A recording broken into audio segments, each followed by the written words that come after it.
Hey team, we have been doing a lot of running, a lot of jumping, a lot of work standing on our 2 feet. And you might find that because we haven't been doing this much work in the past, you're starting to get a bit of pain in the ankles, in the calves, you might be getting some shin splints. And the thing is, that pain will progress and get worse if you don't take care of it. So this video is to show you some tips and tricks that you can do with mobility to take care of your lower leg to make sure that you can continue on with the program and you don't get any long-term issues. So let's start off with a couple of things. It's good to have a lacrosse ball. If you don't have one, order one off eBay. They're like $5 each and we can still get delivery.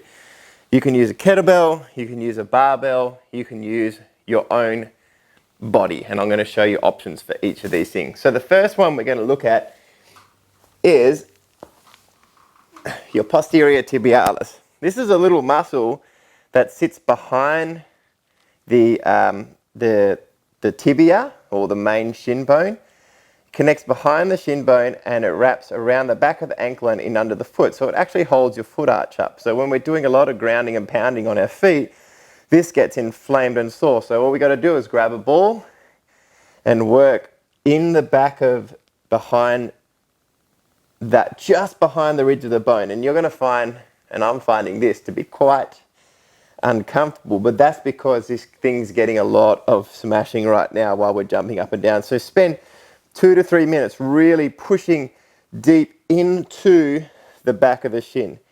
You can also do this with your elbow if you want to, if you don't have a ball. So we don't need the equipment to be able to do this, and that is terrible. So we can definitely get into the back of this muscle here.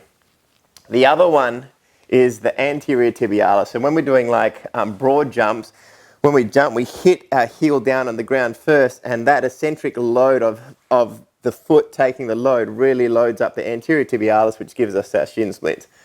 And just talking on shin splints, the reason why we feel them up the shin is because this posterior tibialis and anterior tibialis are connected to the shin, and this is where that pain manifests. But it's really because of everything, all the work that they're doing to support the foot arch that's causing those to be overloaded. So with the anterior tibialis, again, we get the ball and we put it into this muscle through the front of the shin, and we work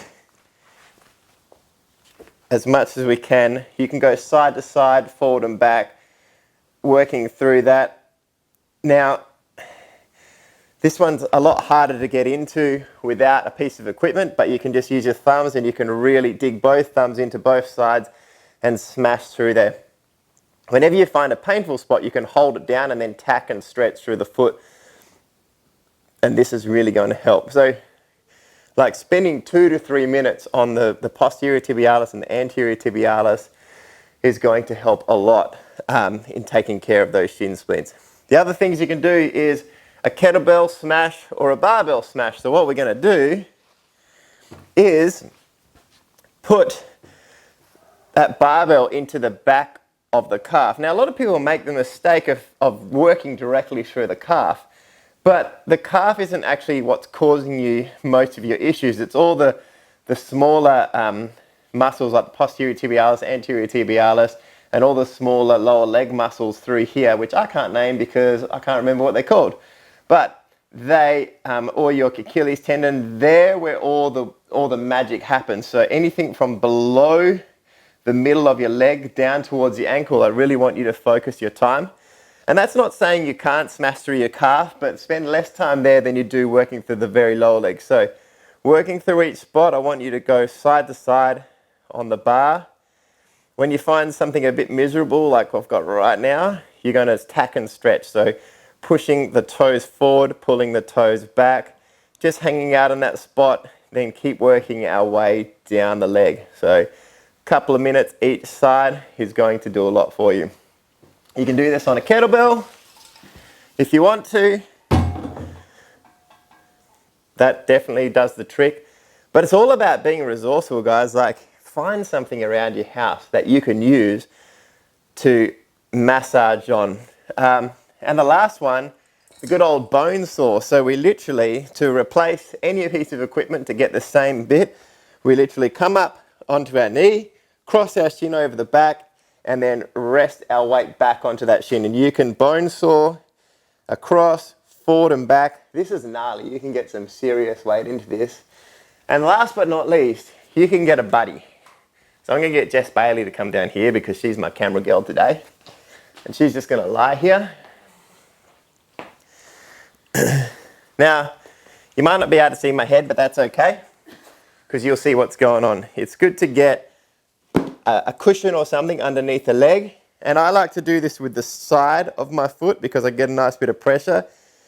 And this is, I've got to be careful here because if I'm doing this to Jess, then she's probably going to share back to me, okay? This is a give and take situation here. So just remember that whatever you do to her, she's going to do to you. Work towards their pain tolerance and help them out. So side of the leg, and we're going to just work back and forward, moving down a little bit, back and forward. How good is this, Jess?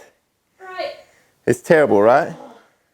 Jess was just saying to me before that she's getting a little bit of lateral ankle pain, and which gave me the idea to do this video for you guys.